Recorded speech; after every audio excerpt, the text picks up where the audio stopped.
This old-time melodrama, which you are about to see, is the sort of show people all over America enjoyed about 100 years ago. The actors this evening will act as actors did in the period known as the gay 90s. You will make the villain happy if you hiss and boo him when he appears. The hero and the heroine you will cheer by applauding. I tell you these things because you are a part of the show. And since old-time audiences were not dignified, please do not be dignified as well. Now, on with the show. And remember, tonight is just for fun.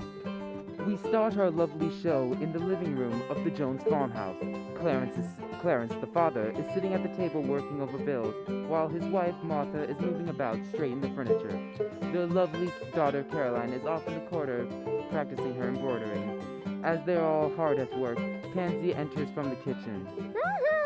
Oh, ma'am, how many's gonna be here for dinner tonight? I want to know so I won't peel any more spuds than we'll need. Nobody but the family, Pansy. Why do you ask? Oh, well, I just wanted to know. That's all. Pansy hurriedly goes back to the kitchen.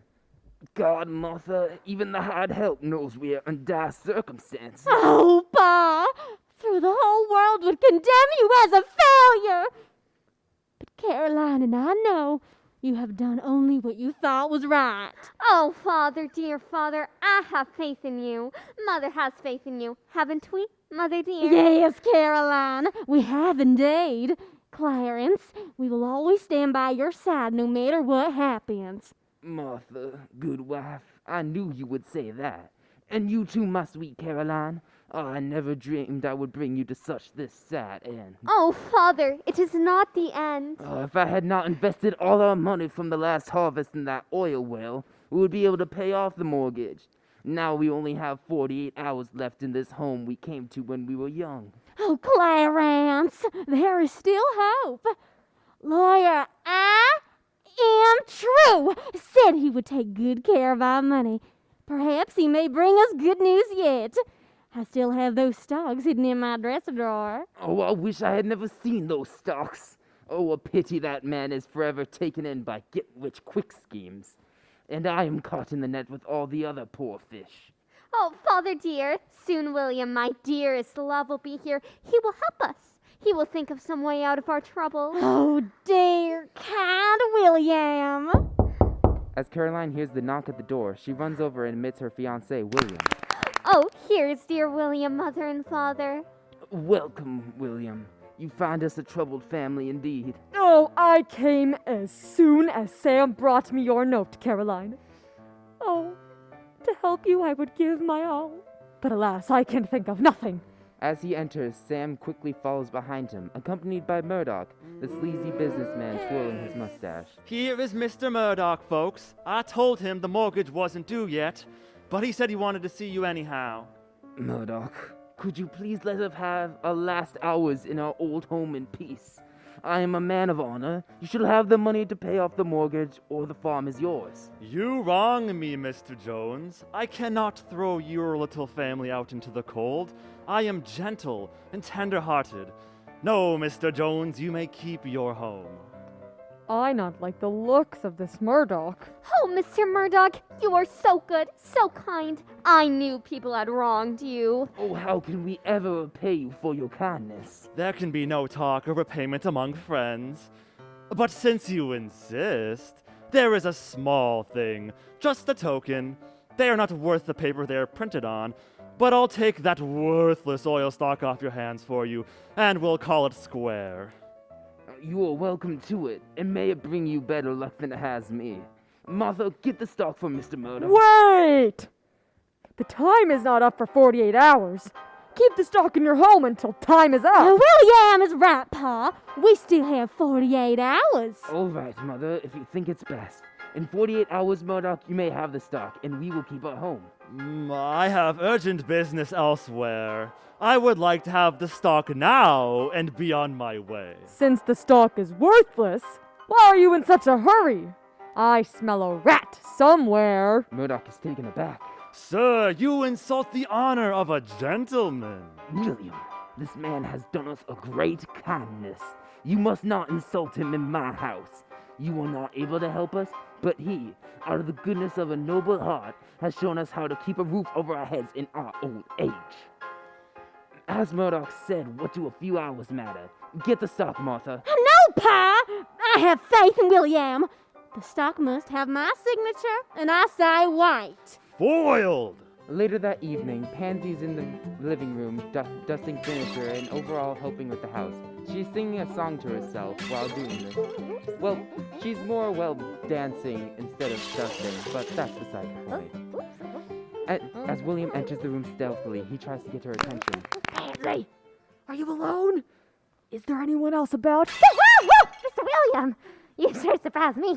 Oh, I am alone. Just straighten up the parlor. For all of Murdoch's slick manners, I don't trust him. I think he has trickery up his sleeve. I don't like him either. He's a handsome devil. But that is just what he is. A devil. Well, he's too anxious to trade the oil stocks for mortgage. If the stocks are worthless, why does he want them? Murdoch has never been known to give something for nothing. I cannot believe that a heart of stone can turn to a heart of gold so easily. Mr. William, I think you are right. But what can we do? Pansy, do you know where those stocks are hidden? Well, I did see Mrs. Jones put them in her dresser drawer. But what are you thinking of, Mr. William? Pansy, I am going to take those stocks and hide them myself until the 48 hours are up. William runs off to go look for them. Pansy, looking worried, starts pacing up and down, back and forth, very nervous for what's about to happen. As William re-enters with the stocks, Sam comes out from the other room.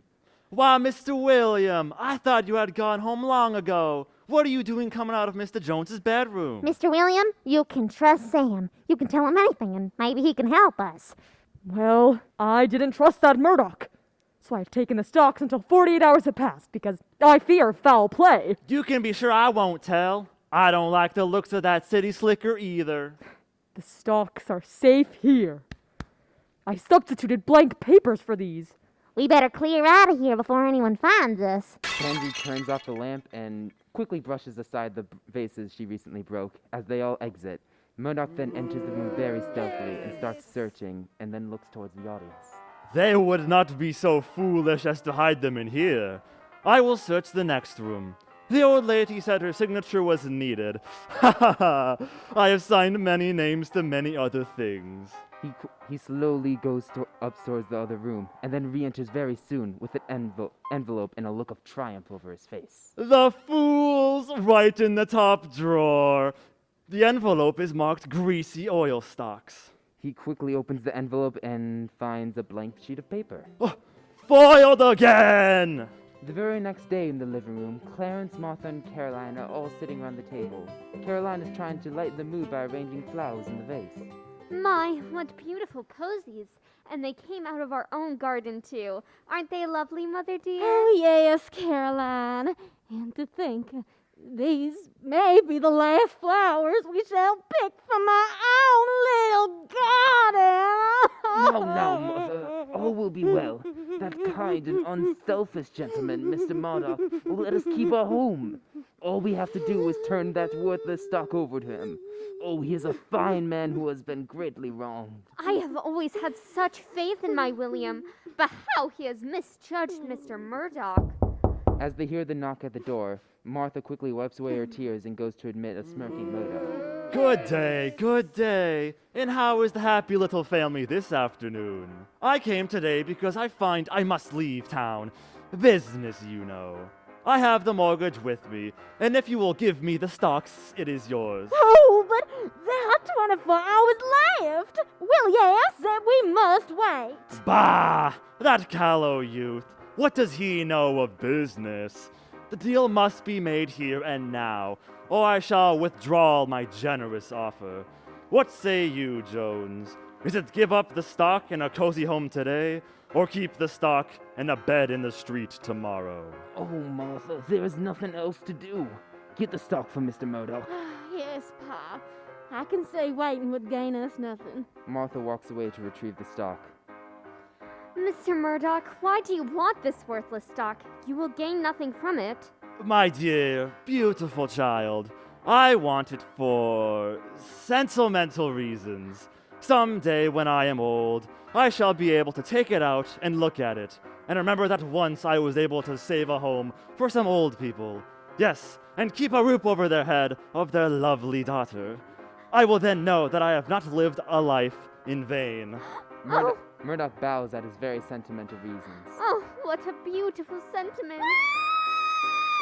Martha screams while rushing in. Oh, the envelope is gone! Someone has taken it! Taken it? Oh no, Martha, there must be some mistake. No, Bo! I looked everywhere! The stocks are gone! Oh, but Mother dear, who would do such a dreadful thing?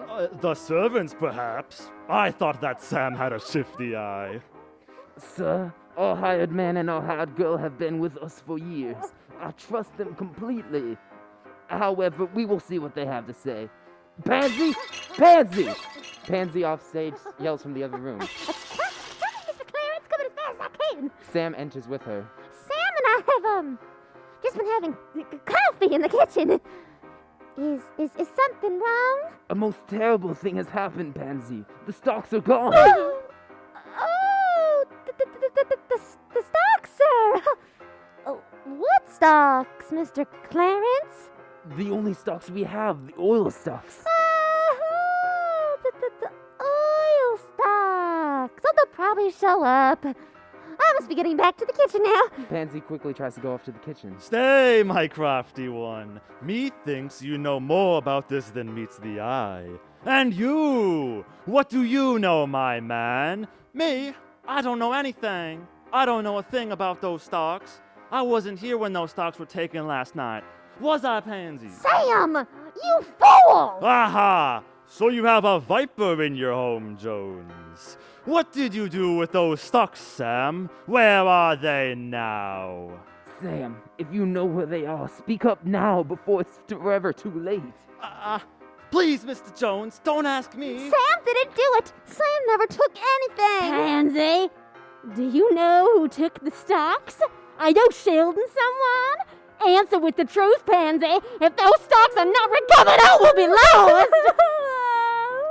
I promise not to tell. I gave my word. Pansy dear, Caroline goes to console Pansy. your loyalty belongs to this family before all others.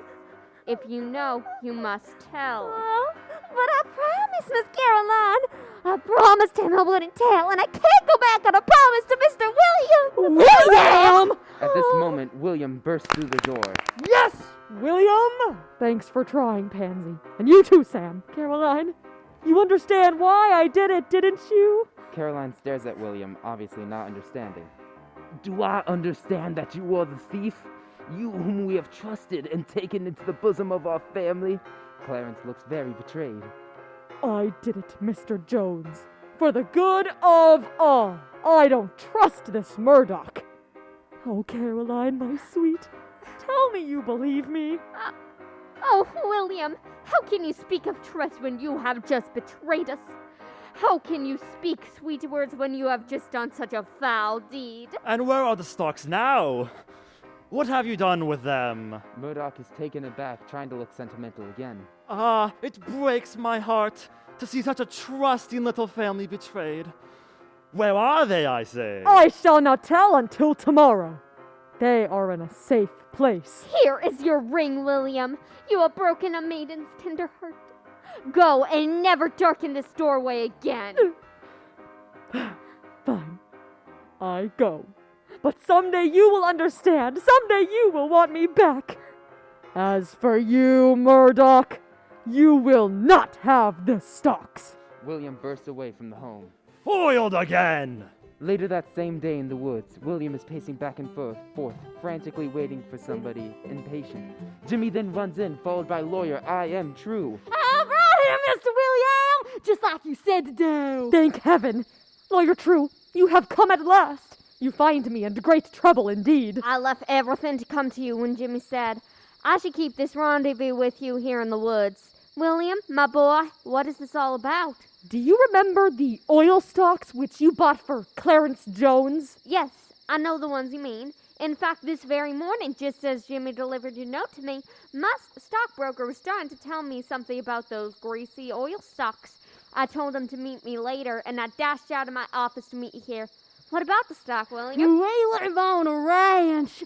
My father has lots of stock. Horses, cows, bulls, and pigs. We don't want to hear about your cows and pigs. Yes, I like animals. Now about those stocks. Murdoch, the leech, wants to trade the mortgage on the Joneses' home for the stock, which he says is worthless. My mother says my father's worthless. Did they give the stocks to Murdoch? No, I stole them from the house, and I have them here. My boy, you could find yourself in great trouble for doing that. However, I see it was the only thing to do. But what did you want from me? Here. William hands the stocks to Lawyer True. Take them. Find out for me if they have any value. There are only 4 hours left to save the Joneses' farm. Now hurry, go! I go. Lawyer True then exits the forest. Jimmy, run and find Miss Caroline. Tell her to come quickly to this spot in the woods. Tell her that it has something to do with her dear parents' future. Jimmy then runs out of the woods. William paces back and forth until Murdoch enters. So, this is where you've been hiding. I am asking you for the last time. What have you done with those stocks? Answer me! I no longer have them, but they are in a safe place where you will never find them. You lie, William. I will get that stock if I have to take it off your dead body. Murdoch pulls out a gun and points at William as Caroline enters the forest. William turns towards her with her back turned toward Murdoch. William! Go back, Caroline! Go back! Murdoch raises the pistol and strikes William on the head. William falls to the ground as Caroline rushes to his side. Oh, William, my dearest love, what has he done to you? What have you done to him, Murdoch? Murdoch then searches William for the oil stocks, but finds nothing. Foiled again! About an hour later at the sawmill, William is tied and gagged to a chair as Caroline is being tied to the sawmill by Murdoch himself. Help! Someone save me! Your cries will avail you nothing, my proud beauty. Soon I will find out from your William the location of those stocks. Only he can save you now. Murdoch triumphantly strides over to William and takes the gag out of his mouth. Release her, you villain! Not until I know where those stocks are. Tell him, William, please tell him! You win, Murdoch! I gave the stocks to Lawyer True. You lie! You didn't have time to take the stocks to him. Nevertheless, Lawyer True has the stocks. Now release Caroline from the saw. Bah! I still do not believe you, William. William always tells the truth. Release us, you villain! Help! Murdoch ties a handkerchief around Caroline's mouth and then goes back over to put the gag in William's mouth. Murdoch strides over to the sawmill and triumphantly says, I am not called Murdoch the villain for nothing. Murdoch switches on the sawmill and starts to push Caroline towards the swirling blade. As she is about to be cut, Lawyer True and Jimmy enter the sawmill, followed by Clarence and Martha. What is the meaning of this? As True catches Murdoch off guard, he grabs him tightly as Murdoch tries to struggle to get loose. Unhand me! Unhand me! Jimmy goes over and cuts William loose. William, then free, runs over to the sawmill and turns it off to save his dear Caroline. As Clarence enters, he picks up a pipe off the floor and goes over to Murdoch and strikes him on the head. Oh! Murdoch falls unconscious to the ground. Caroline, my sweet baby. Are you hurt? Oh, what have you suffered? Tell me, what has happened? Oh, it has been terrible. Just terrible. Too terrible to speak about. Oh, my poor child. Time will erase this from your memory. Lawyer True, you are a true friend indeed. If you had not come when you did, we would not be living this minute. Your timely arrival indeed saved us. But what news do you have for the Jones family? Good news indeed. Those greasy oil stocks are very valuable. I can sell them for you at a tremendous profit. You will not have to worry about money for the rest of your lives. William, oh William, you are so clever. You knew better than all of us. will you once again let me wear your ring upon my finger? William then kneels down and places the once lost ring back on Caroline's finger. Forgive me, William, for having doubted you. You are indeed a true blue friend. And you too, True, are a true friend. A friend in need is a friend indeed. Oh, they saved our home. And now we will be rich. Oh, William, you are so very clever. I too own some of those greasy oil stocks, and when I sell them, I will have a tidy sum. We can be rich together, my dear, sweet Caroline. Oh, William.